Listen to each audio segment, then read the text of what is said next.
My name is Alexa Meade. I'm a visual artist from Los Angeles. This is your second trip to the Gathering for Gardner. How did you hear about the Gathering for Gardner, and how did you think that this is where you would find people to interact with? I'm primarily a visual artist. On the side, I love to tinker, and I've been playing around with toy design. And through the toy designer community, and specifically Mark Sedicati, I've gotten to know the Gathering for Gardner community. Well, he's very active in this community. I don't know all of what he's done. I've seen some of his work. Most of it is based in one way or another on magic. How do you interact with him, and how do you bring art to toy design? My main body of artwork has an optical illusion element to it. I make three-dimensional space appear two-dimensional by painting on it in a way that mimics what's directly below. So I imagine this three-dimensional form that I have in front of me. If I were to paint that on a 2D canvas, what would that look like in 2D? And then I physically paint that directly on top of the object, or if it's the person. My main body of work, that involves optical illusions. And then on the side, the things I'm tinkering with, toys, tessellating shapes, it has nothing to do with paint or even necessarily 2D, 3D, but more just the magic of shapes and mathematical beauty. So there is somewhat of a distinction between the two aspects of your work then. It's not like you're incorporating in toys this talent you have for making 3D look 2D. That's a different skill set. Yeah, and the things that I spend my main time doing with painting oftentimes are completely unrelated to the things I tinker with on the side. Like, for example, I've turned my house into a fun house where I've developed all these other sorts of optical illusions that I've installed into a space. And I suppose some of my research into 2D and 3D and illusions have informed that other work, like the fun house and the toys, but you wouldn't look at them and see a direct relation on the surface.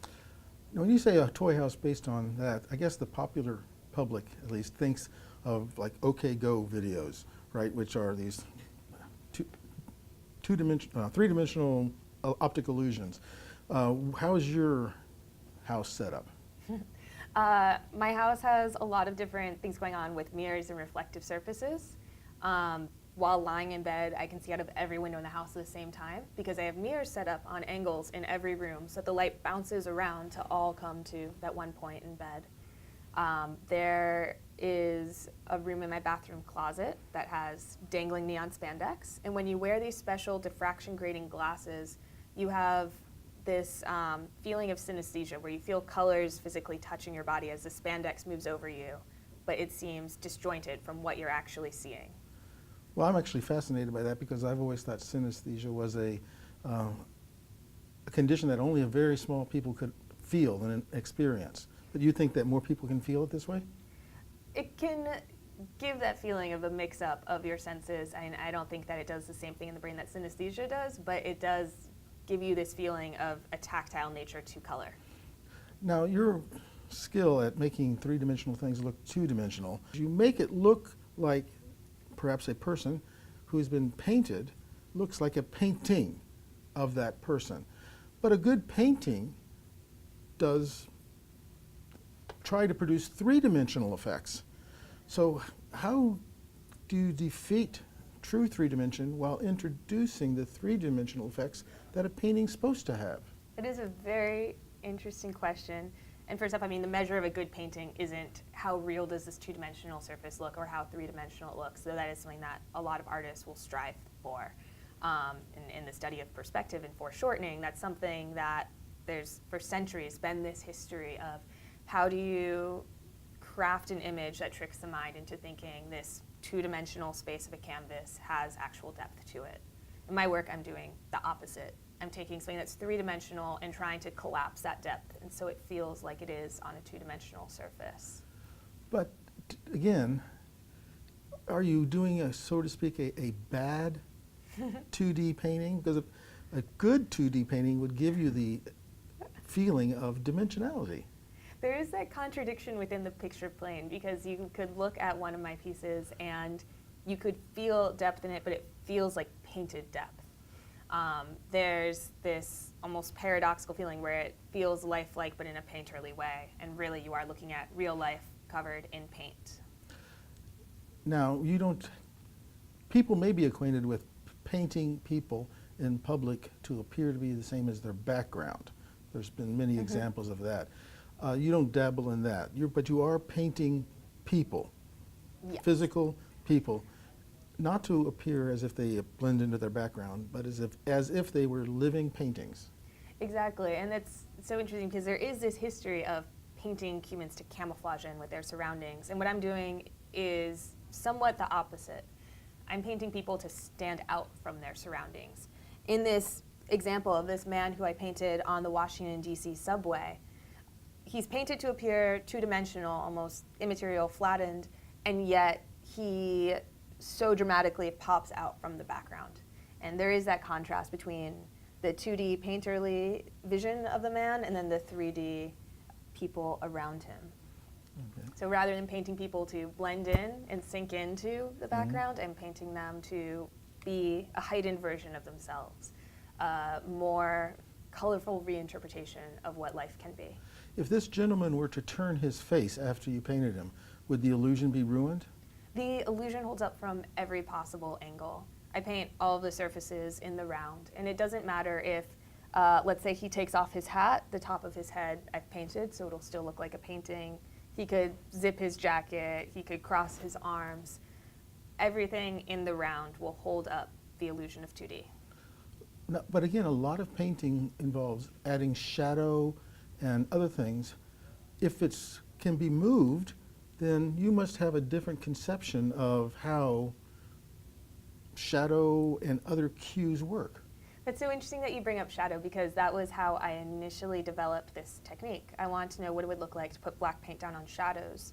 And I realized when I did that, it erased a lot of our spatial depth cues and the world started appearing two-dimensional to me. And so I first, when I was developing this technique, was very heavily reliant upon painting in the shadows as a means of making things appear two-dimensional. But then, as you noted, that if you have a dynamic subject, then you would expect the shadows to move as the person moved. And so I've developed other ways for making the world appear 2D without being reliant upon painting in shadows. So I can make it work in any lighting. I don't want you to give away any of your secrets, but people study perspective and they know secrets of these things. Can you just give one example of a technique that you could explain to another painter on how you accomplish this? I am asked a lot what my secrets are, and these are all things that I've developed over years and had to wrap my head around. And I think in these terms mostly visually, so if I had to put them into words, I wouldn't even know necessarily how to explain it. I've tried talking to some experts in optical illusions to say, what is going on here? Why does this affect work? And I haven't found anyone who has a specific answer for me. So a lot of the thinking happens with my hands, in between what my hand in the paintbrush does and what my eye is seeing. Though something I can say that is really unique about this process is that it's like painting without drawing. So normally if you're going to be painting something on a canvas, the shape that you're painting in, the contour of the table legs, say, it's a form of drawing. But in my case, if I'm physically painting on a table, then the scene is already set there in 3 dimensions. I don't have any foreshortening or perspective to worry about. Instead, I'm literally just painting in as I could see it in more vibrant colors. Okay. Now, I understand you have gallery shows as well as painting people in public settings. Do the gallery shows also involve humans standing still, or do you have another aspect? In galleries, I'll exhibit limited edition photo prints. I might also have a live performance as part of the gallery opening. I also do performances in other places around the world outside of galleries. I've also worked on a couple of short film projects. One of them was in collaboration with the dancers John Bugs and Lil Buck, and it was an incredible collaboration of painting and dance fully merged into one. Were these painters painted by you? The dancers were painted by me. So they appeared to be two-dimensional, and they were dancing around a space that was painted to be two-dimensional. And so it really broke open this feeling of the three-dimensional nature of what appears to be 2D. Now, there are settings, rooms that seem to violate perspective. Have you considered working in that sort of space? Like an Ames Room where Yes. it could play with scale on one side or the other. I would love to do something in a room like that. So far, I've been able to cheat that effect depending upon how I paint objects in space, where I can make it look like things are farther away in the pictorial painting space than they might be in the actual physical space that we inhabit. What about these puzzles that you have worked on, games, toys, I think you called them. So let me just ask, are they puzzles or are they toys? Some of the things that I've tinkered with are, I'm not really quite sure how to classify them. One of them is a set of tessellating tiles based upon curves of constant width. So it's not quite a toy, it's not type of a game, it's more of an activity. Okay. It's just a way of making patterns and shapes in this really intuitive and beautiful meditative way. Well, I would say the difference might be, is the goal play or is the goal to solve something? The goal is free-form play. So there's not a specific idea of this is how you win. It's just this is how you get into the flow of creating. Well, I remember when I grew up, I had a bunch of German tiles. And I remember so distinctly growing up because I could spend hours arranging those tiles. It was great play. And I imagine that you have this sort of experience. Yes, I actually have a rule that I'm not allowed to play with my own tiles in my home because otherwise I'll start doing that before breakfast and I will just go all day and I will have forgotten to eat and it will be time to go to bed. Okay. Now, what do you take away from this conference? Do people bring new ideas to you? This conference is so inspiring because everyone has some side of something that they're tinkering with or a problem that they're playing with, and especially those that come with unresolved problems and questions. And you get to actively brainstorm with people in that moment that's so precious because normally you see things when they're presented publicly in a fully resolved state where there's nothing left to have your mind fill in the gaps of the imagination.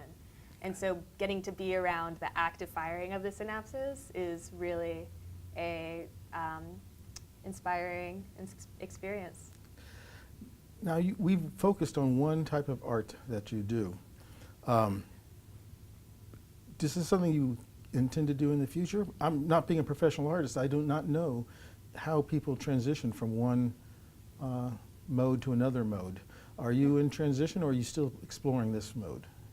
I've been having a lot of fun exploring this tension between 2D and 3D and painting, and recently I've been getting more involved in bringing my paintings to life through film, playing with stop-motion animation as well as the narrative possibilities. Like, what are some stories that can only be told through this play of dimension?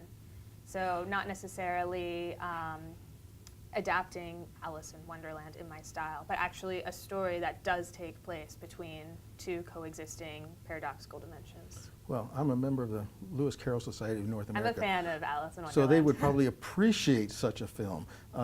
So have you considered having a film in which there is a transition from a true 3D world slowly into this flattened world that you envision? I like that idea of doing this slow dissolve. That part I haven't done. But in my short film Color of Reality that I mentioned earlier with the dancers, they start in the painted environment and then they go out into the real world. Still painted? Yes. Still painted. Do you get healthy reactions from the public or do you get unexpected reactions from the public?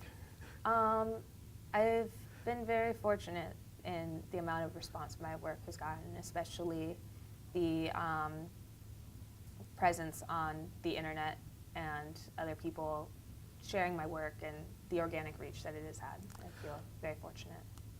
Well, I thank you for talking to us. I hope that you leave here and do even more wonderful things. Thank you. I'm sure I will. I'm very inspired here. Bye-bye.